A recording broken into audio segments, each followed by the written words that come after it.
explain how to find the pieces, and it looks like a long process, but it really isn't. It's just I broke it down piece by piece to make it almost self-explanatory, but to make sure that it makes sense.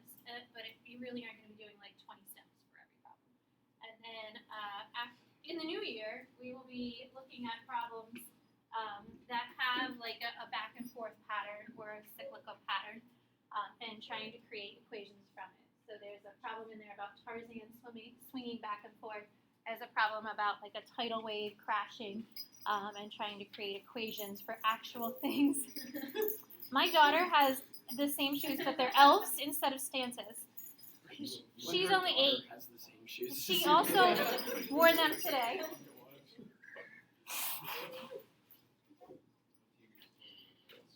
You good? Yeah, I just saw that. I was like,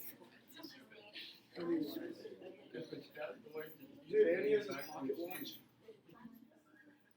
So if you look at the equation that's given, this graph has a curve to it, and it kind of looks like a cosine curve, except for the last 2 little parts there. But it says that we're going to think about writing this in cosine. And the reason we think about writing it in cosine is because cosine is pretty easy to see. Cosine starts at the max and ends at the max. So visually, when you're looking at a graph, it's really easy to look at the max, the highest points. So we're going to try and write this equation in the cosine form. The d doesn't have to go in front. So our d could go in the back. If you like to see a in the front, because it's the first letter in the alphabet, that d can be in the back. Remember, that's the part that moves the graph up or down. So we are going to think about cosine, again, because it starts at the highest point, but we're going to tweak this equation a little tiny bit because we're going to pull out a b value. So we're going to write it just slightly differently. And the form we will be using is a cosine b, and then in parentheses, we're going to have x minus c over b. That's the phase shift. So we are writing the formula or the equation with the phase shift in it. And it makes it a lot easier because then you don't have to separately calculate a c value. You can just look at the phase shift and plug it in. So it's like one less calculation that we need to do. So first part, we're going to find b. What does b help us figure out? What is b? The period. Okay, so to find the period, the first question, where does the cycle begin? So if you look at your graph and we're thinking about cosine, cosine starts at a high point and ends at a high point. So I can see that it starts at a high and it ends in a high point. But remember, period is talking about x, so the x value or the angles. So where does this graph begin, Hannah? At 3, and Hannah, it ends at 23. So going from the high value to the highest value, that is one cycle of the graph, one period of the graph. So it goes high, comes back up. That distance in between is called the period. And in this case, Hannah, that distance would be 20. So that's the first thing that you can look at. How far is it from one max to the next max? That's the period of the graph. So the distance that it takes to go through its whole up and then down back up. So then part D says, find the value of B. How can I find the value of B? If I know the period is 20, what little equation do we know that involves the B value? Yeah, so we know that the period is 2 pi over b. So Connor, if I wanted to solve that for b,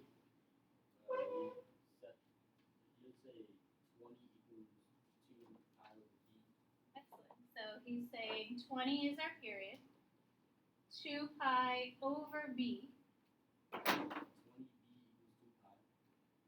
multiplied by b. So 20b is equal to 2 pi.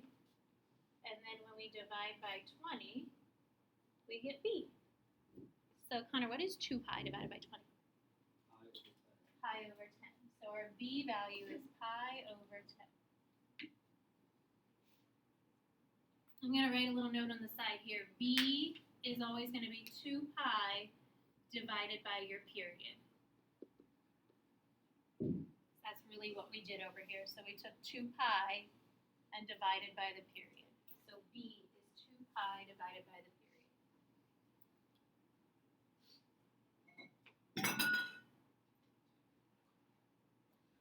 So part 3 says find D. Ask yourself these questions. Again, like you're not really going to be writing all the answers to this. This is just more of like what you'd be thinking about when you're looking at it. What does the D value do? What's that D value do, Colin? Yeah. So it's called the sinusoidal axis. That lovely S word. And it literally does. It moves your graph up or down. So how could you find it? Like, what are you looking for that part that moves the graph up or down? What does it also do to the graph? We look at our graph here. What does the sinusoidal axis do to the graph? Besides it moving it up or down. Dylan? No, it was not. Lauren? Yeah, it cuts it in half horizontally. So the sinusoidal axis cuts our graph in half.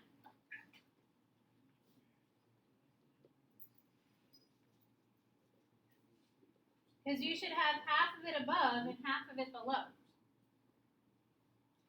So the question says, what's the upper bound? What's the lower bound? So now you're thinking y because it's moving it vertically. So what's the highest y value? Jacob, what's the highest y value? And the lowest y value is? Negative 38. So 56, negative 38. How do you find the halfway point of something? How do you find the middle of something? Not subtract them, Carrie. Add them, because you're really finding the average, and then once you add them, you divide them by 2. So to get the D value, you're taking the upper bound and the lower bound, and you're cutting them in half. You're finding the middle.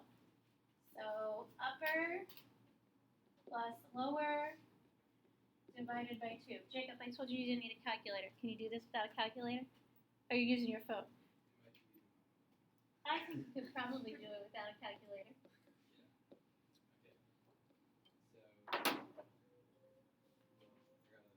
He says no, forget that, Mrs. Kane.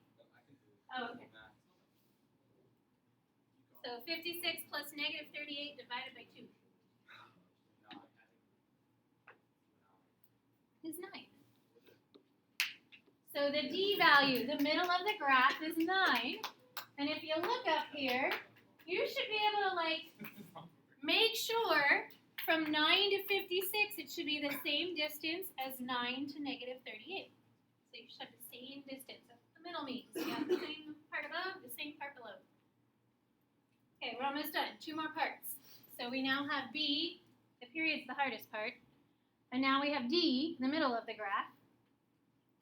So then to get A, again, ask yourself these questions. What does the A stand for? Amplitude. What does it really mean besides amplitude? Yeah, it's that vertical stretch. Ooh, flipped my letters.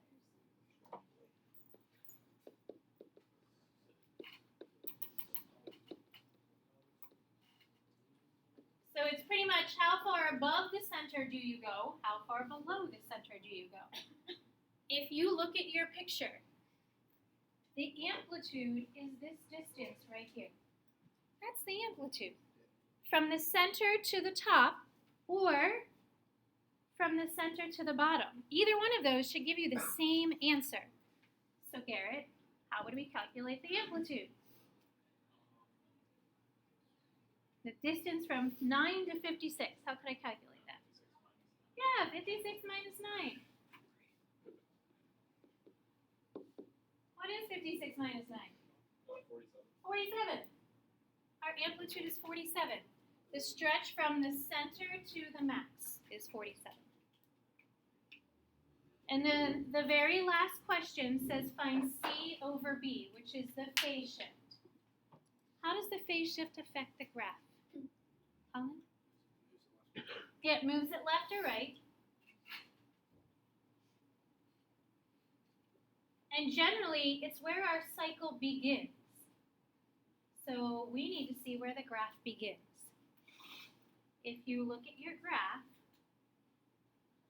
where does it begin? Colin? It begins at 3 because it starts at the highest point. So it begins at the value of 3. That's your phase shift.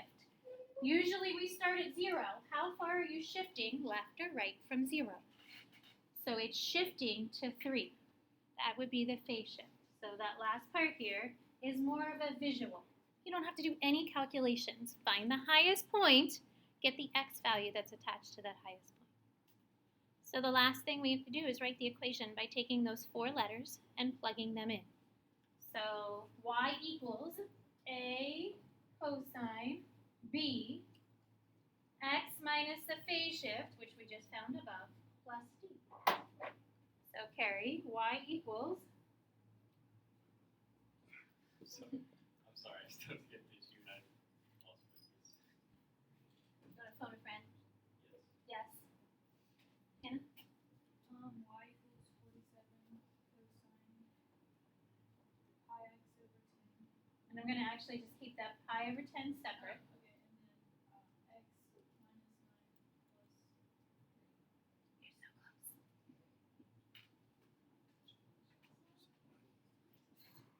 X minus. Oh, minus 3 plus. There you go. Questions? Okay, so before you flip the page, how could you write a sine graph if you were asked to write a sine graph? Where would you look to write a sine graph? Colin? Where the graph starts at, like, the lowest point. That would be a negative cosine graph. Where does sine graph begin? At 0. But if there's a sinusoidal axis, where does sine graph begin? In the middle. So like sine begins anywhere in the middle of the graph. So the sine has to be on the sinusoidal axis. So think, sine begins on the sinusoidal axis. Cosine starts up high. So if you flip the page and open it up like a book, there are 6 graphs. And then on the other side, there are 4 graphs. I think the 4 graphs on the right side of the page 17, are a little easier than the 6 graphs on the left side of the page. Okay, those 10 problems, those graphs, writing the equations to those graphs will be your help. Your graph labs are not graphing. You can, unless it says, you can always do cosine. Okay. So you could always do either one. Alright, let's go. So you can write a cosine equation. You can always write a cosine equation because it's easy to visually pick out the high part. But you can write 2 equations for every graph. So you could write a sine equation and a cosine equation if you wanted to. So, I don't know if I will do that. Yeah, well you Sure, could. Yeah. Yeah.